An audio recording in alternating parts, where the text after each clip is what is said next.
Hello, and welcome to this week's episode of the Reset Podcast. I'm your host, Lemon Yo, CEO of Experience Agency, The Flash.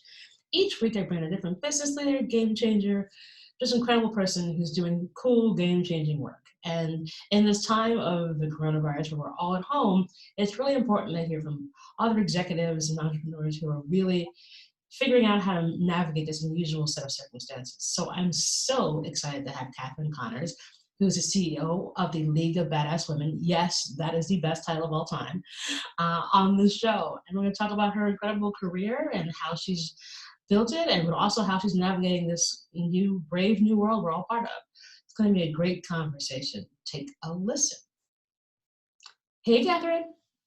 Hey, Laura. How's it going? It is going pretty good under the circumstances. Yeah, well, at least you have sun and like a backyard. I am in a tin can. Don't envy you. It's all good. It's all right. I will never take for granted going to the beach ever again. Because what have I done? But even though we're unusually in this unusual set of circumstances, the podcast stays the same. And the first question always stays the same. So, Catherine, what was your first job? Ooh, what was my first job? Well, probably my first job was babysitter, like many of us, but my first job was actually crowd control at the World's Fair in Vancouver, BC. In 1986, which dates me. I was a teenager in my young teens. It was my very first job. What I had to do was just make sure that crowds of people were sort of moving in the right directions. I had a uniform and a badge, and I got to go to the World's Fair for free. Crowd control. Why crowd control?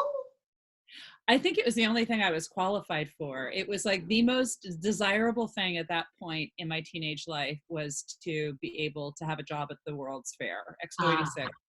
And I just wanted any job I could get. I had friends that were working at the McDonald's and that sort of thing. I got a job as crowd control. So you got to see the World's Fair. Yeah, at the World's Fair.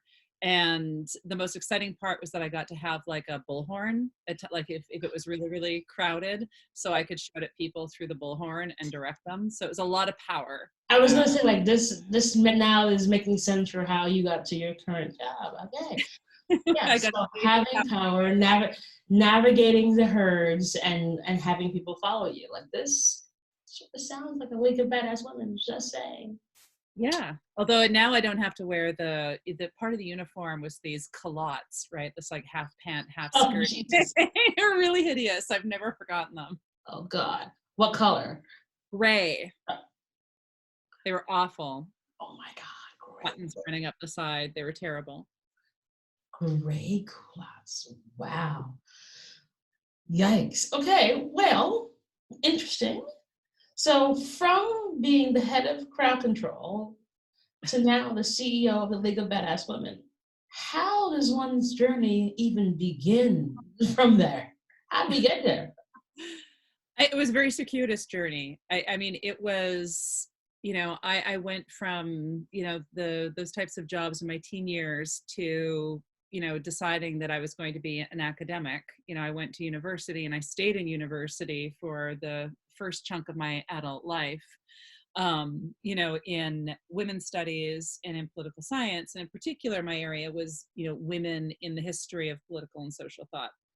And the thing that I was very interested in as an academic was understanding why across history we've tended to not see women and girls as leaders or as agents of change or even as citizens in many cultures. And I looked at like how that idea of women and girls as being private beings rather than public beings has played out over time and across culture and in art and literature and those sorts of things. So I had been and I loved it. I loved teaching. I loved studying. I loved doing the research. And then I found myself sort of semi-accidentally in the digital world in the very early days of blogging, which at the time for me as an academic was like this, this is amazing. Women are now have ownership over their own stories, right? So as a scholar, I thought, oh, this is like the Rosetta Stone. This is an extraordinary discovery. You know, like the internet is Rosetta Stone, right? Blogs is this transformative cultural moment.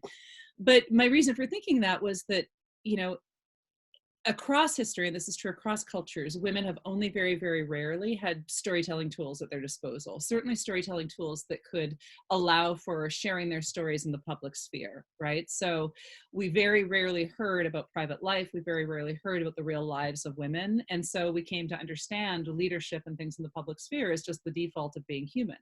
So when this culture of storytelling by women emerged on the internet, I was like, oh, this could change how we think about private life. This could change how we think about women's lives, about motherhood, about everything that's for so long been in the private sphere. One thing led to another, and I ended up leaving academia in order to, you know, really focus fully on the prospects of digital media for women's storytelling, and then for women's community development, and for the creation and expansion of spaces for women to be leaders and movement builders and creators and influencers and all the things that we're now in some ways starting to take a little bit for granted. Wow.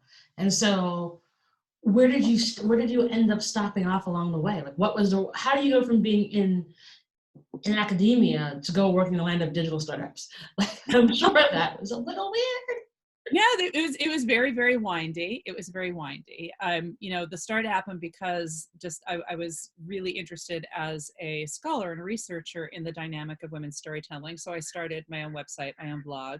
That sort of, you know, it developed its own popularity in part because it was very early days. You know, there weren't it was, you know, 2005, 2006. So it was sort of the horse and buggy era of online.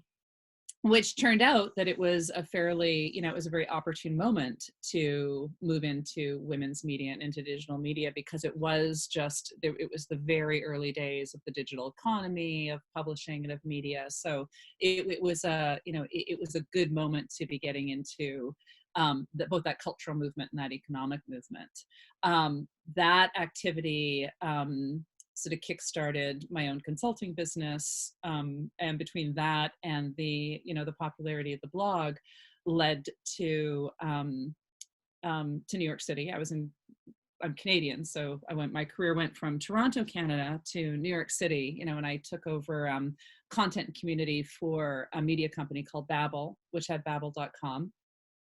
I was editor-in-chief of Babbel when the Walt Disney Company acquired us, and by extension acquired me. And so I found myself as, you know, what one former colleague described as the most unlikely Disney executive ever. You know, given that I had in my past taught seminars on, you know, the problematics of princesses and oh my gosh, femininity through the lens of corporate culture. So I was a very, very, very unlikely Disney executive. But it was it was a rewarding way station on my career journey, because it was an opportunity to very much, to dive into really what is probably the largest and most important corporate / cultural institution, you know, in storytelling, especially the kind of storytelling that reaches women and girls. A fair amount of my time there was spent sort of pursuing my own entrepreneurial projects around working within the company to affect some shifts in the representation of princess, you know, and in the strategy around princess, and in the broader strategies within the company around how women and girls were reached and engaged. It was at times frustrating. It was at times extraordinarily rewarding. You know, it was a learning experience without comparison that I value. But I ultimately left to build my own business and to be able to do that work of creating an expanding space for women and girls to sort of find their way, you know, as leaders and as innovators under my own steam, which is how I've ended up through a series of startups and continuing to work in advising startups, and then ending up with the League of Badass Women. Awesome. I mean, we could talk for hours about the role of princesses. Hours about princesses. Interestingly, that it's funny. Like graduate thesis uh, at NYU was all around the context of female characters in Gone with the Wind and how their structures replicate in movies, starting with Gone with the Wind all the way up to Monsters Ball. Wow. I love that. Yeah. Love that. It was it's one of those weird things where like I wrote it the night before. I stayed up until As you, 4 in the morning. And then and then handed it in just right in time. And then it was like, my professor was like, huh. And then he's like, okay, this is one of the best I've ever read. And it ended up getting it published in um, the like history journal thing. And it was and I was like, I should do more of this, but then I graduated. And right. I sort of put down my ideas around like women's studies and culture, and here we are like 15 years later, and it's all kind of coming back up around in a different way, and how I sit on a number of boards of women's led startups and organizations, and like how to move those conversations forward. So it all the things we end up doing early on end up coming back in really unique and interesting ways, and the context around it is just fascinating. We do. I've been thinking a lot about the concept of wayfinding and navigation as a kind of leadership. Um, in particular because it's, wayfinding or traditional old forms of navigation, didn't go by maps, right? And still in some respects don't. It's like you're using the stars, you're using the wind, you're using the current. And they're less focused on a specific destination than about discovering what the journey is, and I think when we have sort of core values and core purpose and core passions and trust our wayfinding abilities, we're able to, the journeys make sense, as we find our way along them, because you say, well, of course I stopped there and I stopped there and I took that detour because all of those things have informed this larger wayfinding project, which has not been determined by, oh, I have to get from point A to point B, but I have to discover my path, along the journey. Yeah, it's really interesting. I think more folks need to realize that's actually fine. Like, Yeah. as we look at college graduates, not knowing what to do now, and oh my gosh, isn't this terrible? And I recount back to the fact that like I graduated, didn't know what I was going to do. What graduated at that time the worst job market because we were the first graduating class after 9/11 in New York City. Like, Right. yeah. But the wayfinding does work because, oh, who did I intern for? Let me reach out. Who did I work for a part-time job? And then that put me on a whole other path. And I think we have to, especially for women in business, accept that the journey is not going to be a straight line. Embrace that the journey is not going to be a straight line. It's awesome. Like, It's, experiences may be difficult, but you figure it out along the way. And I'm much more grateful for all the kind of wacky and weird experiences um, that could be cool. So then, okay, well, I'm going to sit here and do this for the next 15 years and never move. yeah. Well, and it's also, it opens up much more possibility, right? It's also much more conducive to community and to collaboration and to collective movement if you're approaching the journey from that very open-ended, exploratory way that you find you're open to finding fellow travelers, you're open to encountering different opportunities, at different stops along the way. Whereas when you're in a very linear posture, I have to get from point A to point B and from point B to point C, that opportunity for collective journeying and for collaboration and for communal discovery is that much more limited. Yeah, it's like, why do you want to put limits on yourself at this point? Like, you have every tech. Look, I mean, one thing, if it was 10th century and you thought the world was flat, and Yeah. you're okay, so if I go this far, I'm gonna fall off, I'm gonna die. There's no reason to stick a limit on yourself now when you can move the world with your phone. I was reading an article like, our iPhones basically have more technology inside of them than was in the space shuttle that went on the moon. Yeah. So there's endless possibilities. So it's not even taking the road less travels, it's just take a road. It's take a road. It's take a road. It's a beautiful way of putting it. I mean, part of the challenge for women and girls is that we're socialized to not do that, right? We are not socialized to be explorers. You know, there was a study that came out a few years ago that actually showed, this is super discouraging data, but that as young as about the age of 6, girls stop believing in their capacity for genius. So boys, you know, around that age still identify with the possibility of genius taken very broadly, right? Not just super intelligence, but the kinds of, you know, world changing types of people that explore or build or innovate. Girls stop seeing themselves as having the capacity for that kind of extraordinary innovative power. In part, this goes back to the stories, because they don't see it, right? Right. They see a lot of examples of women doing that. And in part because we're socialized to sort of put our value on our social currency, right? Being polite, being cooperative, being rule followers, you know, doing, staying within the lines rather But than never coloring outside the lines. never coloring outside the lines. At Disney, I called it the dream gap, right? There's a lot of data on the confidence gap for girls that around puberty, they start losing their confidence. Like there's been tons and tons of research on this for about 30 years. It's always the same. The numbers are frightening.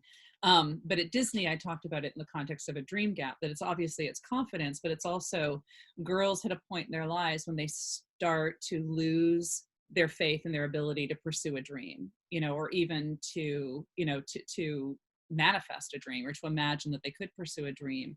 And it's, I think, one of the biggest losses that we face culturally is that women and girls, the majority of them, sort of step back from that view of the world as a landscape of possibility. So when we engage in the exercise of saying, you know what, I'm going to dream big, right? I'm going to imagine extraordinary possibilities. I'm going to set off on a journey, perhaps without knowing exactly where I'm going to go. I'm going to move out into the world with an explorer's spirit. We make change just by doing that, because we're rewriting and reauthoring the stories of what women and girls can do when we do that. Yeah, and I think it's so important that we do that. It's like when you think of, okay, I'll take a wild example. Okay, Tim Ferriss. So for better or worse, or whatever you may think of him, he created a sort of cult of personality that, oh, you could essentially become a ninja, run a business from, a boat on the beach. And there's a league of guys who follow and believe that that's even possible. And okay, so give me your female version of Tim Ferriss. Who is it? No, exactly. And so that, I think that's the thing that we have to do more of. But I bet you there is a version of Tim Ferriss. She just is so busy that she doesn't publish. Yeah, or she's doing the thing that women do, which is, that she's got a greater exercise of modesty, right? Humility. Not gonna do it. For men, it's never, we don't consider it a personality defect if men brag about themselves, right? If they put themselves out there and say, I'm extraordinary and you should learn from me, we get really weird about women doing that, right? We get really weird. Oh, it's like you get really weird about women doing that. You get even weirder when it's Black women doing it. And and it's funny, like I make this joke about the fact that because I have Jamaican parents, we were raised from an early age like that there's no one better than you, and actually you're better than everybody else. Not because it's a haughty way of looking at it, but more like there is no reason you can't do this. And so it's, if you look at the trends among like Caribbean American kids who are first generation, academically they do better, career-wise they do better. The college and master's degrees and doctorates are just higher. And it's because, when you come in from a different sector where, everyone owned a house, everyone had a higher degree, you can see it and you believe it, so that when you get to being a kid like me, you're like, well, of course, I'm going to brag all day long about this. And even more so, why shouldn't I? And we need to see more of that, starting from an earlier neck of the woods, but also it's not just people who are in entertainment, but it's also in academia. Like the cool thing with all those Don't Rush challenges that came up a few weeks ago was when they did the one for like the Black doctors and the dentists. And because, I think there's oftentimes this weird stratification that like, if you are cool, it's because you're in entertainment. Like if you're like a doctor or a lawyer or an investment banker, then you're just a nerd. And so therefore I can't ascribe to be cool. And the fun thing about the Don't Rush Challenge is that like you saw these cool doctors in their scrubs, so flipping a dime, and they were Beyonce. And more of that, I think, has to start to happen, where it's like you can show the wide breadth and cornucopia of what you can be, and not just falling into one particular box. But still, hey, look, here's what I do. It's awesome. Yeah, well, it's that invitation to take up space, right? And to fully occupy that space and make use of that space and be proud of that space. To your point, that it's the more that we can see, and I think especially women, girls, people of color, anybody who's historically been sort of kept a little bit on the margins of power, needs to be able to see themselves pushing against that, right? And insisting upon our, not just our, our right, but, our opportunity, and the ways that we can take advantage of and move things forward by taking up that space, by being extraordinary doctors and nurses and caregivers and entrepreneurs and dreamers, so that kids can see that, so that we can see that, so that we can be reminded that it's, that the journey is only exciting, if you're really, leaning into it and leaning into the possibilities that it offers. And it's not surprising. It's no longer surprising. It's just like, oh, well, of course she's this, and this. Because, yeah, of course. If it's a guy, you'd be like, oh, yeah, he's that dude. Great. And she's that woman. And I hope we get to that point. So thinking about that, how did you get to League of Badass Women? And what are you guys doing? I was a member, I've been a member of the League of Badass Women from its earlier days, and it was the earliest days. So it was founded by Hannah Jones in 2016. Hannah was then the chief sustainability officer for Nike. She's now president of Nike's Valiant Labs, which is its innovation arm.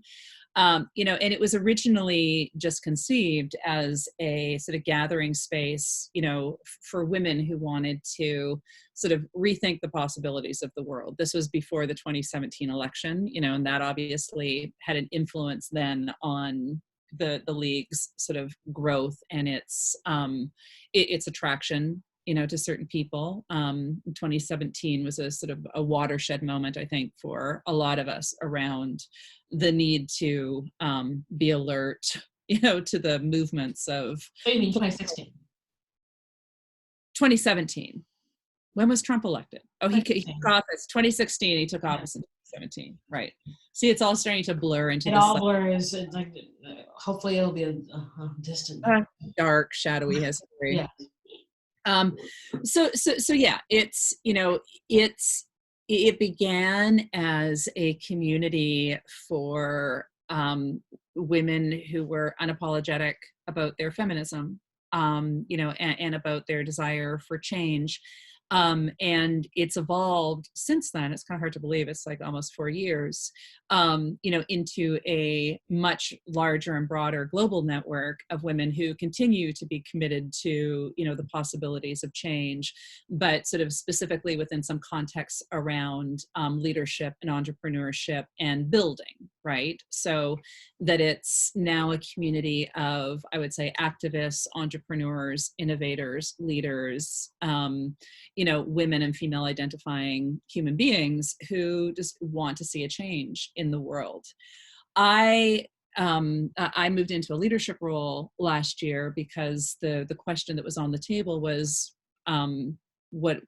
what do we do with a community of this size and this power? It's over 12,000 globally. There are big chapters in places like Brussels and India and Nigeria and Canada. So it's an active and engaged community of, women with sort of real small p power. That is to say, women, with networks, women with abilities, women with expertise. So we began the work of thinking, okay, this needs to be more than just a gathering space, and we need to do more than have, power talks and have conversations, about sort of raising our own consciousness. So we began the work of figuring out, well, what's the next evolution, and how can we use the evolution of this community to push forward, into different models or alternative models of leadership, of collaboration, of networking. So we were very much in that work, and then the apocalypse hit, which like a plague, make everything go. Plagues turn things topsy-turvy. But what it did was, it's basically it's like put like a fire starter on, it's accelerated, our activity, because all of a sudden we're finding ourselves in this moment of transformation that we had been planning on sort of pushing forward, like trying to push the need for transformation. And now we're in the moment of transformation. And it's really, really exciting, even though the times we're in are very scary, because the league has begun to really galvanize, around the questions of what can we do. And so one of the things we've been doing is we've been holding, we used to hold real life series of what we called power talks, which are conversations about unpacking power, unpacking the patriarchy, all the different isms, in the system that we're living in. These we're calling power ups, which are sort of smaller collaborative virtual gatherings of women, in which we're engaging in a kind of wayfinding, around the idea of like, what are our big goals, ambitions, or dreams for a desired future, whether that's next week, 2 weeks from now, or a year from now. Let's do our blue sky thinking here together and begin knitting the pieces together in order to get from the dreaming to the doing. When I was at Disney, we had a program called Citizen Kid, which was wonderful. It was about ordinary kids doing extraordinary things. At one point, we had a partnership with, this is a sidebar that I promise you is relevant. We had a partnership with the Colombian government, their Ministry of Arts and Culture, Of course, to do this program. And myself and a couple of colleagues went down to see what they were doing. And there was one boy who was in the program, part of the program down there, who his big idea, the thing that he wanted to make happen, was to figure out how you could raise chickens on the moon. And the whole thing was that he would, lay in bed at night worrying about the future of humanity and look out his bedroom window at the moon, and wonder whether human beings could go live on the moon. But the question occurred to him, what about chickens? How would we have chicken? We need to figure out how to raise chickens. Agriculture, moon agriculture. Yeah, agriculture, right? But for him, it was like chicken on the moon. It was like a distilled to a very straightforward thing. And that stayed with me as this like, wow, that's such a, on the face of it, such an absurd, strange science fiction-y idea. But for him, it was like there was a real problem to solve, and it wasn't too big or too difficult. And part of the lesson from that was like, there's always a starting place. You talk to a NASA engineer, right? There are people who work on these things. And so within the context of the league, what we started doing is taking those chickens on the moon and saying, we have like a 12,000 plus global network of extraordinary women. And every woman in that global network has her own network. And if somebody wants to put a fucking, pardon my French, chicken on the moon, we could actually do that, Yes, right?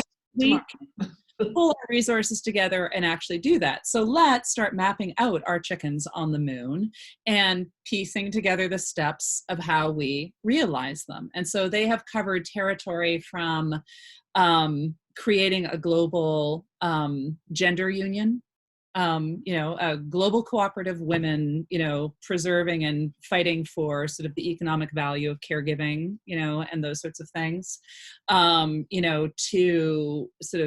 creating a new code of human rights that include the right to thrive and the right to dream, to, creating new models of education for civic engagement, for kids, all sorts of things that we're able to now start piecing together and saying, you know what, if we really want to do that, if we want a global gender union, we can probably make one, right? So let's just start connecting the dots, and the women that want to work on that, like, let's work on that. Let's start manifesting our chickens on the moon. Let's start wayfinding and dream finding and making the things we want possible. And if that means we're creating entirely new economic systems or businesses or movements, then why not? We're able to. Yeah, well, that's one, incredible. Two, I want to help. Because I was like, I should write all these things down, but I was like so listening to this, I couldn't write them down. That's phenomenal and necessary. I think, you know, if you want to get something done, go ask a woman. The 8 countries that have female leaders during this plague are all turning the lights back on. Like, I believe something like less than 100 people have died in New Zealand. Yeah. Because Jacinda was like, no, bitch, we're shutting it all down. So it's Yeah. like, go, we can get done. So, and it's so necessary. I think that one thing this unusual set of circumstances has forced us all to be have a reckoning with is that, like, being empathetic, being understanding of the circumstances, and looking out for others rather than yourself. So having, you know, degrees of humanity within you will get you to success. And when that is lacking, the end result is a spectacular failure. And we are seeing that before our eyes live in a living color in the United States right now. Yeah, exactly.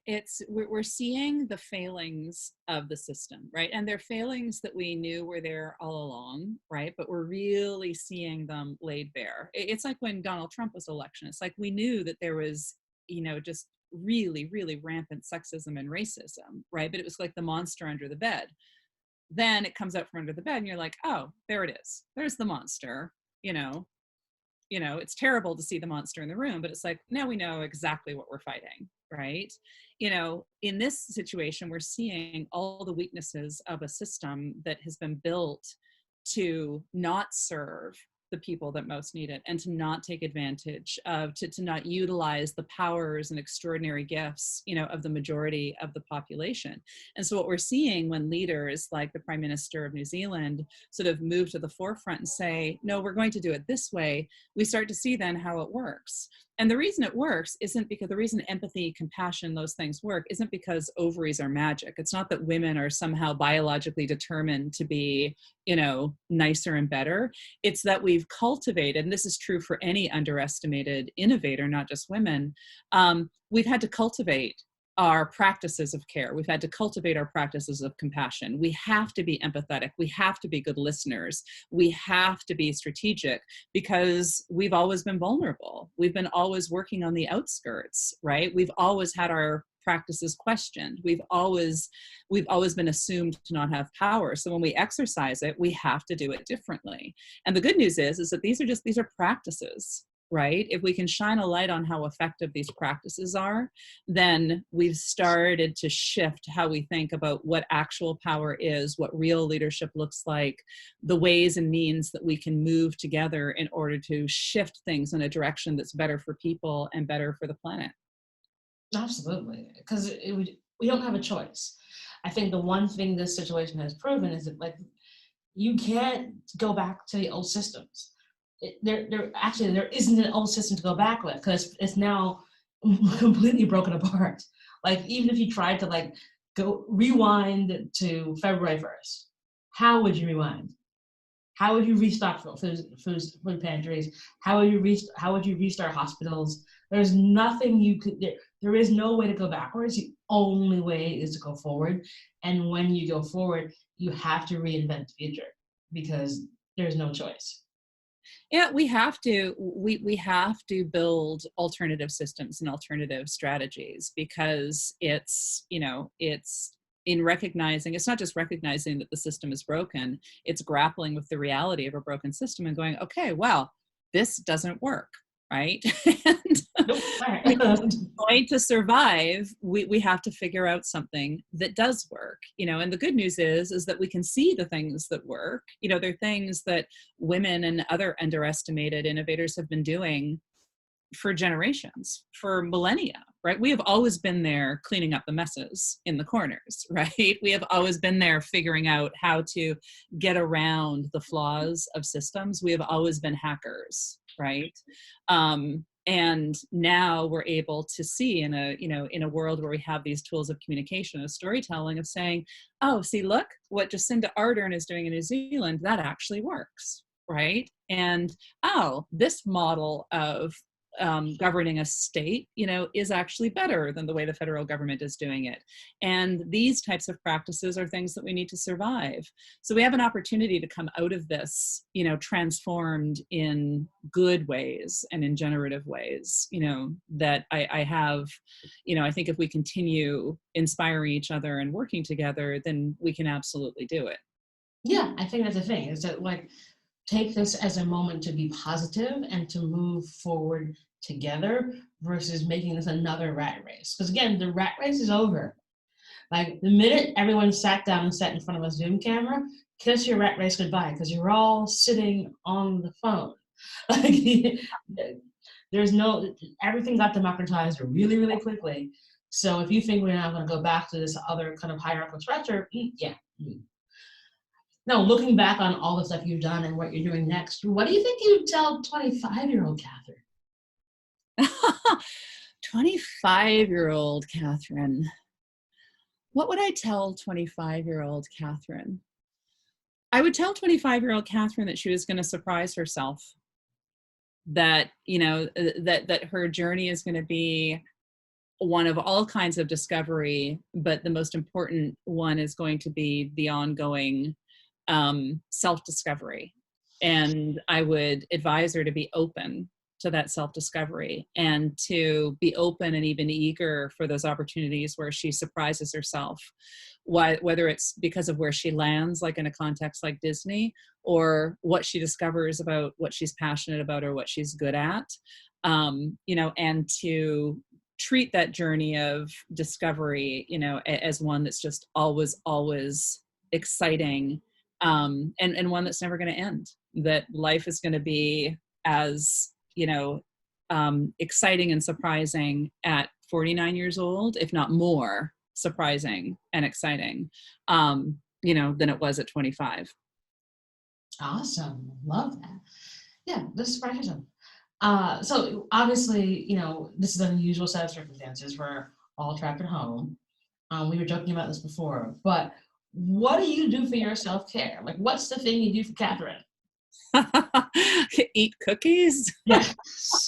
And Taco Bell cinnamon balls. Cinnamon balls. It's probably, I'm really generally really terrible at self-care. A couple of things that have emerged this time. I know that I'm bad at self-care. I'm bad at asking for help. So I would say that my self-care practice, the way that it's evolved, has been to give myself permission to ask others for help, ask for what I need, seek out opportunities to take care of myself. Even if that means just eating an entire tray of peanut butter cookies, which I've done more than once, or insisting on alone time, or saying to another human being, I need to talk to somebody right now, or I need some support on X, Y, or Z. Awesome. Wonderful. And I think that's a great part about all of this, is that I think, and why I've been asking everyone to talk about this, because there is no one good answer. And you've got to figure out what works for you. So whether it is the cookies or it is just a human-to-human interaction over a Zoom call, doesn't matter. Like, you got to do something for yourself and not assume that like everything's gonna be perfect, because it's not. It's just weird. It's so weird, and it's okay. We also think of self-care, we do have a very particular, in some ways, sort of Instagram fueled lens on self-care needs to look like, sort of candles and baths and spa days. And, self-care in its truest form, I think, sometimes it can be ugly crying on someone's shoulder. Sometimes it's doing more work, right? Sometimes it's like, if the thing that is feeding your soul is, working through a piece of writing or innovating or creating with people, then that can be self-care too. It doesn't have to look like the warm bath or the naps. But I will say that peanut butter cookies are a surefire way to make yourself feel like you've done something nice for yourself. You cannot go wrong with peanut butter cookies. I actually discovered, you live in New York, you remember this, Dominic Ansel Bakery down in Soho is open. Really? Yeah, I discovered this like 2 weekends ago, going on my social distance walk through Soho. Yeah. And I was like, wait, what? So I walk in, and of course it's all set up. But then I got like 3 cookies, and then raced home, and then put one in the microwave, because obviously, as we discussed, warm cookies are the only things that matter. And it made me so happy. Yeah. Like, I was, so I've been posting everywhere like, bye, hey, by the way, guess what? Like, do yourself a favor. Go treat yourself to a cookie or one of those like chocolate croissant situations. Because like even the bite of it is just, all right, this is cool. This is weird, but look at my cookie. It's great. Like, It's that moment. It's, it's a moment of beauty, right? It's a moment of, that taste of a warm, delicious cookie on your tongue, the way the sweetness, hits your taste buds, that feeling of, it's, it's a beautiful moment, on these journeys that we're on. And for some people, it's stand outside and listen to the birds, or stick your feet in a warm bath, or, take a bite out of a really yummy, warm cookie. Those are just moments that remind us that life is good. yeah, and it is. So, as part of the series, I'm asking all of my guests, do you have a give or an ask or an ask for our audience? Um, I love that you're asking that. I love that. Well, my gift would be, I am always, I love talking to other women about their dreams and ambitions and figuring out how to realize them. So I guess a give would be two things. One would be anyone listening who wants to be part of the league or just part of the power ups, where we do that wayfinding, finding, and connect our powers to realize them. That invitation is wide open. Um, I am always, one of my favorite things is also always is talking to women about how storytelling changes the world, and how we, change the world through storytelling, through our own, through empowering others. And one of the byproducts of having had a career in Hollywood and with the Walt Disney Company is that I'm pretty well connected in that regard. So if anybody out there in the world has a dream that's related to getting their story out there, I am a good person to talk to. My ask, as I just said, I'm terrible about asking.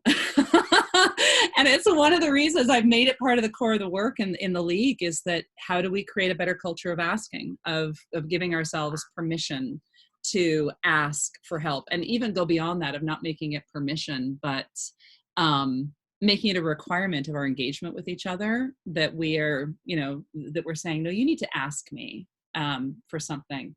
So, having rambled on about needing to ask, I guess my ask would be, and this is going to sound like a cheat because it's colliding with my gives, is I would actually, it would be a favor to me, it would be helpful to me to have more conversations with women about how they see pursuing dreams within the context of leadership, of as an act of leadership, how that tracks, how pursuing a goal, high-minded or low-minded or absurd or defying the laws of physics or anything, what that looks like when we think of ourselves as leaders and as agents of change. I would love to have more conversations with women at different parts of their own leadership journey, about what that looks like for them. So that would be a hit me up that would benefit me. Awesome. Well, we'll put details in the show notes so folks can reach out and say hi. Thank you. And Catherine, this is just a wonderful conversation, which I knew it would be. Thank you so much for joining. Thank you so much for having me. This was a lot of fun, Laura. Awesome. And that is our show.